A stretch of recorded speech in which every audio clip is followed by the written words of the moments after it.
স্বরাষ্ট্রমন্ত্রীর ভাষাকে ধার করে আমি বলতে চাই যে জুলাই জাতীয় সনদ এক অন্তহীন প্রতারণার দলিলে পরিণত করেছে মাননীয় স্পিকার বিএনপি এটাকে।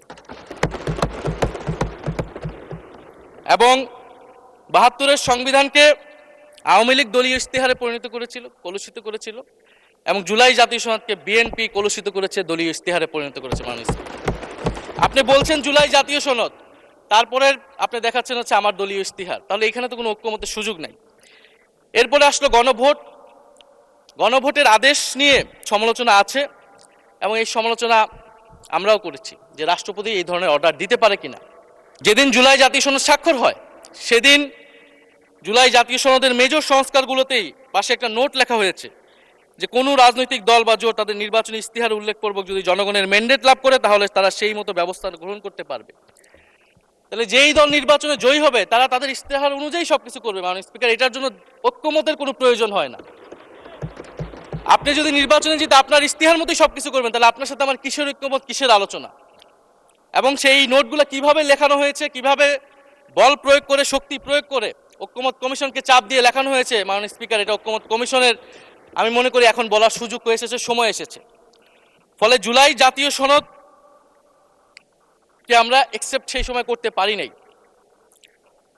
এবং মাননীয় স্বরাষ্ট্রমন্ত্রীর ভাষাকে ধার করে আমি বলতে চাই যে জুলাই জাতীয় সনদ এক অন্তহীন প্রতারণার দলিলে পরিণত করেছে মাননীয় স্পিকার বিএনপি এটাকে।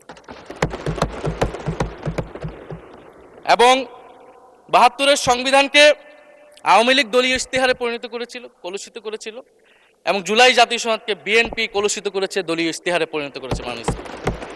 আপনি বলছেন জুলাই জাতীয় সনদ, তারপরে আপনি দেখাচ্ছেন হচ্ছে আমার দলীয় ইশতেহার, তাহলে এখানে তো কোনো ঐক্যমতের সুযোগ নাই। এরপরে আসলো গণভোট। গণভোটের আদেশ নিয়ে সমালোচনা আছে এবং এই সমালোচনা আমরাও করেছি যে রাষ্ট্রপতি এই ধরনের অর্ডার দিতে পারে কিনা। কিন্তু গণভোটটাকে সবাই মেনে একটা কনসেনসাসের ভিত্তিতেই তো আমরা এই গণভোটে সবাই মিলে অংশগ্রহণ করলাম মাননীয় স্পিকার। বিএনপি এবং তৎকালীন বিএনপির বর্তমান মাননীয় প্রধানমন্ত্রী এবং চেয়ারপারসন তিনি নিজেও সংস্কারের পক্ষে, হ্যাঁ পক্ষে ভোটে প্রচারণা করেছেন। ফলে আপনাদের ইলেকশনের আগে এটা পরিষ্কার করা প্রয়োজন ছিল যে এই গণভোট আপনারা মানেন না, এই গণভোটে হ্যাঁ বা না জিতুক এটার সাথে আপনাদের কোনো সম্পর্ক নাই। ওনারা কিন্তু মাননীয় স্পিকার সেটা করেননি। ফলে জুলাই গণভোট এটা রাজনৈতিক সিদ্ধান্ত এবং গণরায়। মাননীয় স্বরাষ্ট্রমন্ত্রী তিনি নিজেই সেই সময় বলেছেন যে গণরায় হচ্ছে সার্বভৌম ক্ষমতা, জনগণের রায় আসলে সেটা সকলেই মেনে নিতে বাধ্য হবে, এমনকি যদি সেটার বিরুদ্ধেও কেউ বিজয়ী হয় তারাও সেটা মেনে নিতে বাধ্য হবে।